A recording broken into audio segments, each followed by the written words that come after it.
Shalom. I'm going to get straight into the scriptures. All praise and glory to Yahweh Ba'Shem Shai. All praise and glory to Yahweh Ba'Shem Yahweh Shai. Ba'Shem Makakadash. All right.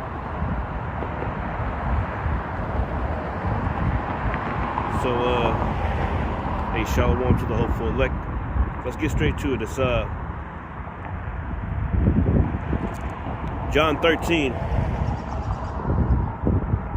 In verse 1, it says, Now before the feast of the Passover, when Yahushua knew that his hour was come, that he should depart out of this world unto the Father, having loved his own which were in the world, he loved them unto the end. Right, talking about his elect. And supper being ended, the devil having now put into the heart of Judas Iscariot, Simon's son, to betray him. Yahushua, knowing that the Father had given all things into his hands, and that he was come from the Most High, and went to the Most High Yahweh, he riseth from supper, and laid aside his garments, and took a towel, and girded himself. After that, he poured water into a basket and began to wash the disciples' feet.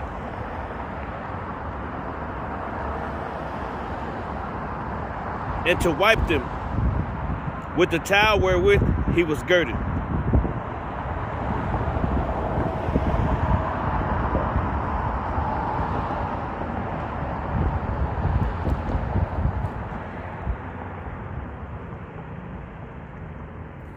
You know, that makes me think about things.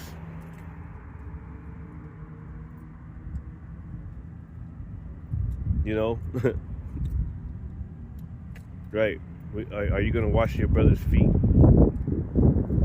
And that's not necessarily talking about, you know,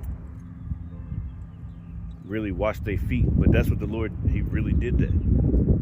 But as for now, how are we washing our brother's feet? Are we exhorting our brothers and sisters to continue in the faith, or are we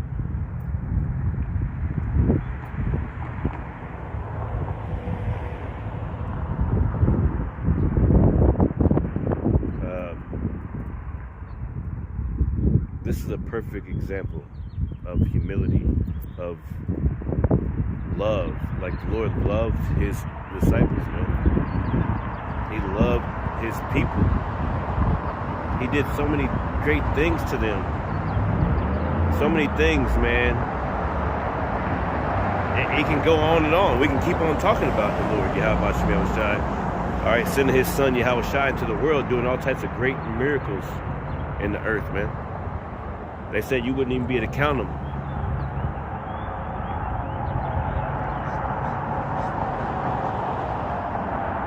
The Lord's going to do great things for us, man. You know, we really ain't got nothing to worry about too much, man. We got to worry about ourselves, because ourselves are our own worst enemy. Ourselves are our own worst enemy, and we really are mean to ourselves sometimes. We're mean to people. We doing too much. Sometimes you drinking too much. Those spirits be on you, man. It could be drinking, it could be whatever it is. Like, whatever it is, the Lord gonna purge it out of you before you go into those chariots, man. It could be whatever it is, man. Like, whatever kind of demon that you holding on to, or, you know, it might be coming to you in the middle of the night. You know, you seen it in the mirror, like some fucking hawk creature. You know, it's something that's tied to you, man. The Lord trying to tell you something. Trying to speak to you, man.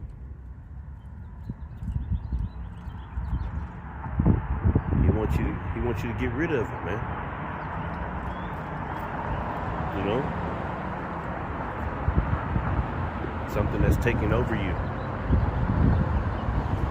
You know, making you into this monstrous creature that you can't even believe it yourself. And but the Lord is trying to show you it. But you know, some of you try to push it away and act like it's not happening, but it is happening. It's happening. Yeah, that's happening with a lot of men in Israel. They're doing too much. But we really need to rejoice. We need not to be angry. No need to be mad. We need to rejoice and be thankful for the Lord Yahweh Ba'ashem Yahushua, what he's done for us, man. That's the attitude we need to be having. That's what we need to be doing. Rejoicing in Yahweh Ba'ashem Yahushua, man. You see? What else is there here? Ain't nothing for you out there, man. Ain't nothing for us. Ain't nobody for us. We by ourselves in this thing, man.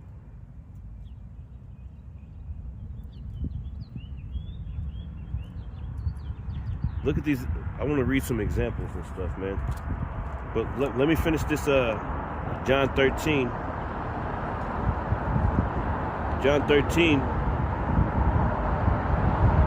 and verse 5, it says, after that he poureth water into the basin and began to wash the disciples' feet and to wipe them with the towel wherewith he was girded. Then cometh he to Simon Peter, and Peter saith unto him, Lord, doest thou wash my feet? Yahushua answered and said unto him, what I do thou knowest not now, but thou shalt know hereafter. Peter saith unto him, thou shalt never wash my feet. Yahushua answered him, if I wash thee not, thou hast no part in me. That's the most important part right there, man. If we be not washed, if we be not clean, how do you expect to go up into the chariots? And the Lord said he's going to wash us with what? These living waters. Not just some of the doctrine. Not just this, not just that. You got to include the mercy in there. The long suffering. You got to include the humility. You got to include all those things because that's what the Lord was about. He wasn't about no proud ass stuff. He wasn't trying to teach people to be proud towards each other like some men we know that teach that. He was trying to be humble. He didn't go around beating on people.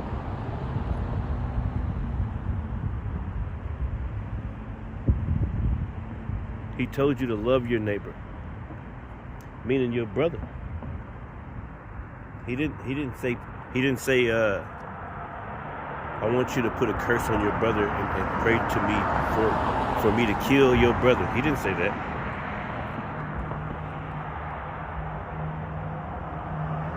He didn't say have a horrible spirit on you. He said rejoice, man. Rejoice and look up, man. For your salvation is nigh. That's what the disciples, they was always talking about it, man. Who gonna be the greatest in the kingdom? Who gonna be? They just looking forward to the kingdom. We can't be in the mind state of looking at each other and comparing ourselves amongst each other. That's not wise. No, we got to be focused on the kingdom. Focus on the kingdom, bro.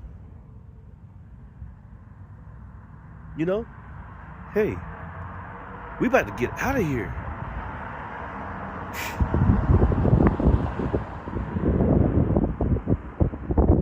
We about to get out of here, bro. Focus on the kingdom. On things in the heavens.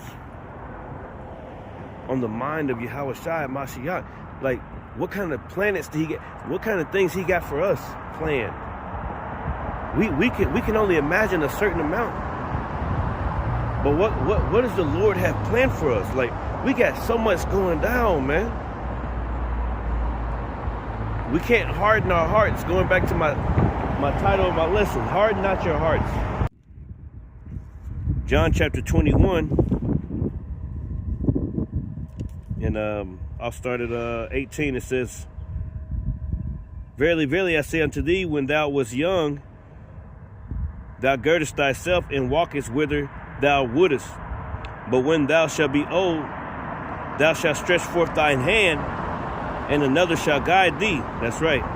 And carry thee whither thou goest. This spake he, signifying by what death he should glorify the Most High.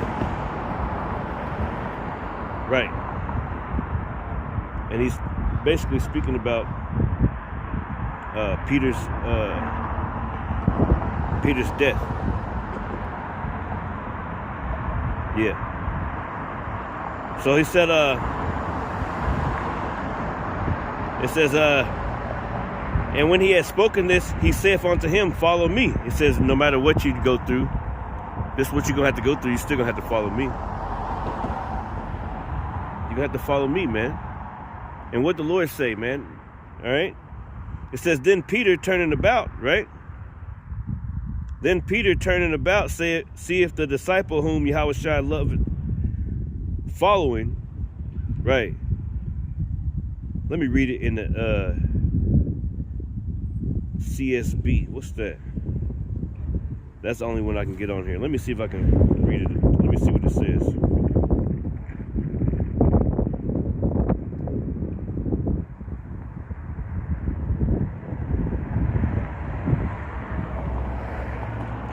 No, that shit weird.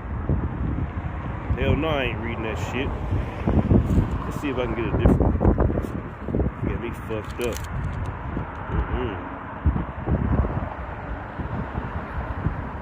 Listen to Blue Letter too, but I ain't got no, I want to read the NLT, but I ain't got no online over here, you guys.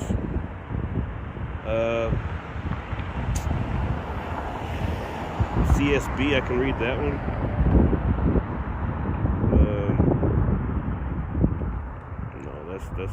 No, I don't want to read that one. Let's just read it in the regular, bro. Let's read it in the regular. But I'll explain it. It says John 21 and 20. Then Peter turning about seeth the disciple whom Yahweh Shai loveth, which also leaned on his breast at supper, and said, Lord, which is he that betrayeth thee? Peter seeing him saith to Yahweh Shai, Lord, and what shall this man do? Yahweh Shai saith unto him, if I will that he tarry till I come, what is it to thee? What is that to thee? Follow thou me. So the Lord was telling him, stay in your place. Why are you worried about something? You know what I'm saying? Something you shouldn't be worried about. What is it to you? If he loved me and I love him, what is it to you? John, he got his head. He leaned on the Lord. He loved the Lord. The Lord loved him back. What is that to you? You know? That's how beautiful the Lord it was, man. Like the Lord loved. He didn't, you know.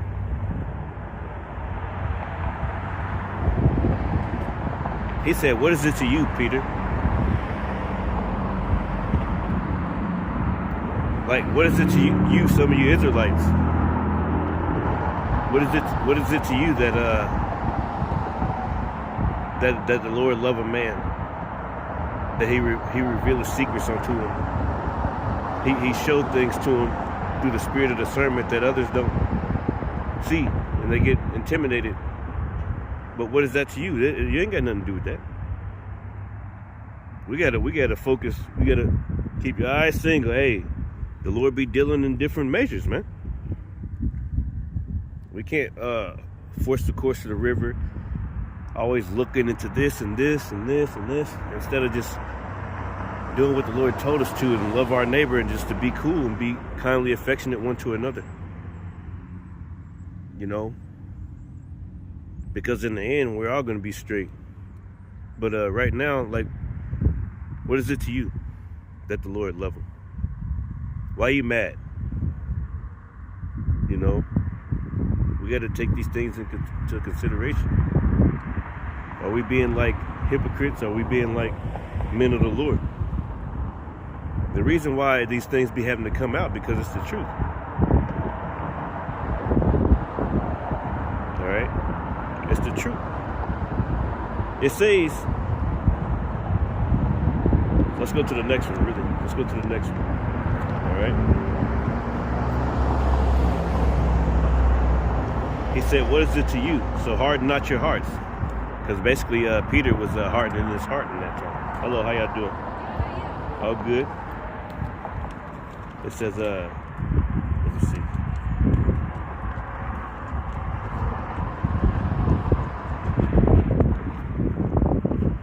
It says, I got alabaster box oil written down. Some weird stuff, man. I got a few scriptures I written down. Basically, the Lord said, what is it to you, to Peter? And here in John 21, basically, it's because, Peter was basically trying to figure out, because, they were always, he was trying to figure it out, like who gonna betray you, and who, this, that, and the other type of stuff. Like, Lord said, don't be worried about it, man. Why are you worried about it? Like, and that's likened onto, a lot of things that happen these days. Like, a lot of Israelites, they got a lot of hatred to other Israelites, but what is it to you, man? The Lord be like, why are you so worried about it? Why are you worried about them so much? The Lord told you to sweep your feet. The scriptures say one of the first things he told his disciples is that when you go into a city and you know what I'm saying, and they you know what I'm saying, what is it to you? He said, sweep your feet. It should be worse for that city than for Sodom and Gomorrah, man. Sometimes we gotta not stay in that city, lurking around, looking at everything they doing, setting up shop and got drones and shit, watching this, that, and the other. It's like, well, the Lord told you to get out of the city, man. You still messing with these people. So what is it to you? Whatever I do over here, I told you what to do, but because you have a hardened heart, you want to stay here in this city when I'm about to destroy it.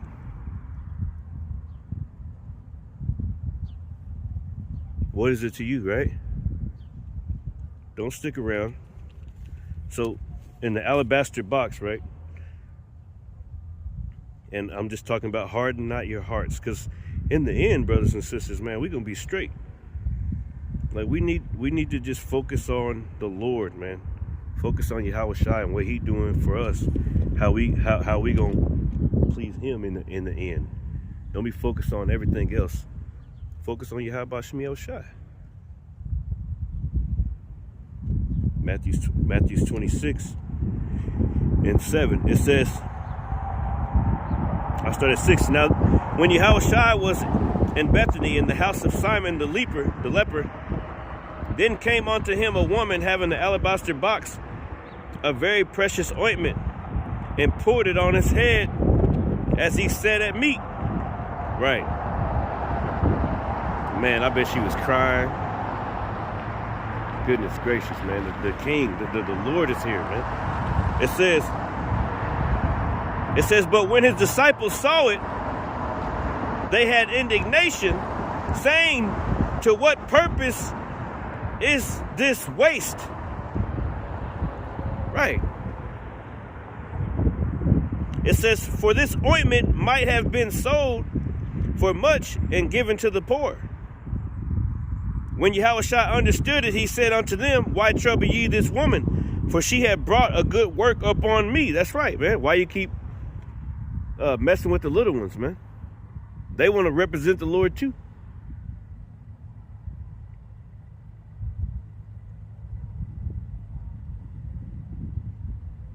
The Lord called them too. He might not have chosen them yet, but they got the fire in them. They don't need somebody to be constantly. They want to represent the Lord too, man. They motivated by these words, man. Of Yahweh Ba'Shem Yahweh Shai. They motivated by this doctrine. They motivated by the things Yahweh Shai said, man. Not by what man said, but by Yahweh Shai himself. Peter, all right. So Paul, what was it? Yeah, Paul. He even went against Peter before. Why? Because he had hardened his heart. Peter was being hard-hearted. So the Lord is trying to teach us a doctrine here that includes being merciful towards your brother. So going back, Matthew 26, and we're in verse 10. It says, when Yahushua understood it, I'll read it in the CSB. It says, aware of this, Yahushua said of them, why are you bothering this woman? She has done a noble thing for me. You always have the poor with you, but you do not always have me. By pouring this perfume on my body, she has prepared me for burial, man. Truly, I tell you, wherever this gospel is proclaimed in the world, what she has done will also be told in memory of her. And just like right now, I'm speaking it right now.